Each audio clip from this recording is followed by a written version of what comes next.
You feel him shutting down. That invisible wall goes up, and you're left wondering what happened. One moment you're connected, the next he's a million miles away. But what if that wall isn't a sign he feels nothing, but a sign he's terrified of how much he does feel? His silence isn't emptiness. It's a fortress he's been building since boyhood to protect something fragile. Today, we're exploring why he hides his feelings, and how you can become the one person he finally feels safe enough to let in. 1. The invisible wall you keep hitting. Does this sound familiar? In the beginning, he shared his dreams and fears. You saw behind the curtain, and it felt special. But as things got more serious, those glimpses became rarer. Now, when you ask, "What's wrong?" you get one-word answers like "nothing" or "I'm just tired." You see the tension, but the moment you try to get closer, he pulls back. It's a lonely place to be, and it makes you question yourself. But the reason for that wall has almost nothing to do with you, and everything to do with the script he was handed the day he was born. 2. The boy behind the mask. To understand the man, you have to meet the boy. From a young age, boys get a clear message. Emotions are a liability. While girls are often encouraged to talk about sadness and fear, boys are told to man up, walk it off, or the most damaging one of all, big boys don't cry.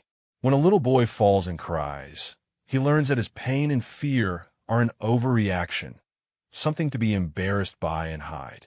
So, he crams sadness, loneliness, and fear into a box labeled weakness. He learns to wear a mask of being in control, because anger is often the only emotion that gets a pass. This conditioning is the blueprint for the wall he builds as an adult. 3. His two different worlds. So he spends his life building this fortress, which means he's extremely careful about who gets inside. This leads men to compartmentalize. With friends, connections are often built around shared activities, not deep emotional talks. That old playground rule, vulnerability is weakness, still applies. This is where you come in.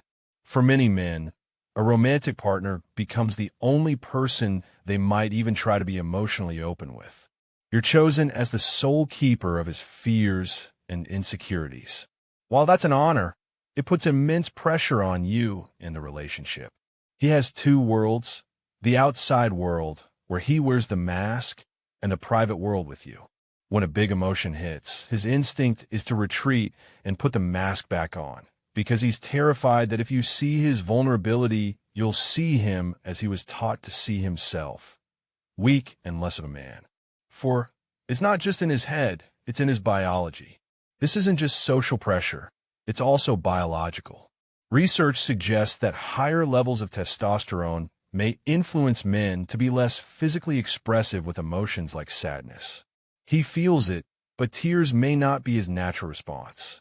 Additionally, brain imaging shows that when faced with emotional stress, men's brains often fire up in analytical, problem-solving areas, while women's may show more activity in core emotional centers.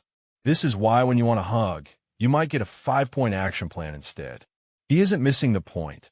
From his perspective, he's showing he cares by trying to fix what's causing you pain. This also explains why he processes his own stress through action, like burying himself in a project. It's not avoidance. It's a different emotional language. This lifelong habit of bottling up emotions has severe consequences. The stigma against men showing their feelings is a direct line to serious problems. Men who consistently suppress emotions are at a much higher risk for depression, anxiety, and substance abuse.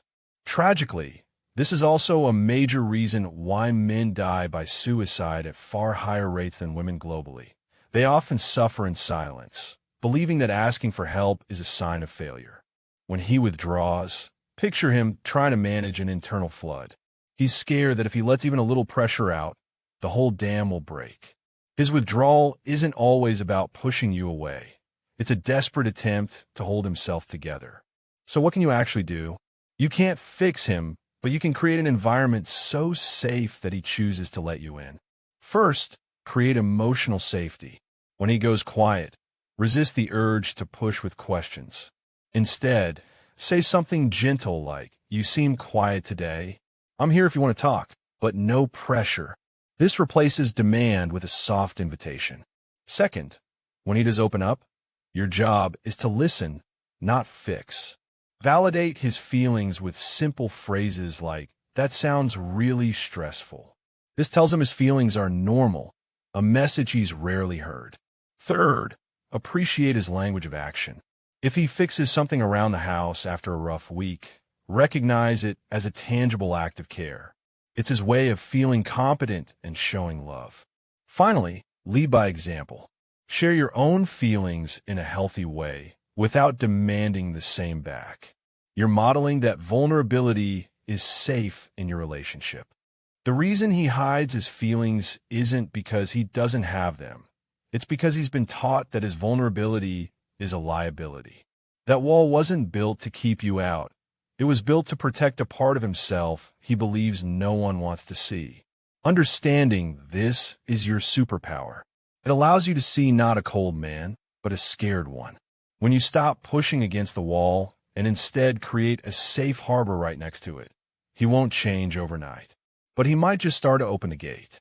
By offering safety instead of pressure, you become the one person he can finally take the mask off with. If this resonated with you, please give this video a like and subscribe for more ways to build deeper, more meaningful connections. And share your own story in the comments. You'd be surprised how many people are going through the exact same thing, and your experience might be the one that helps someone else feel a little less alone.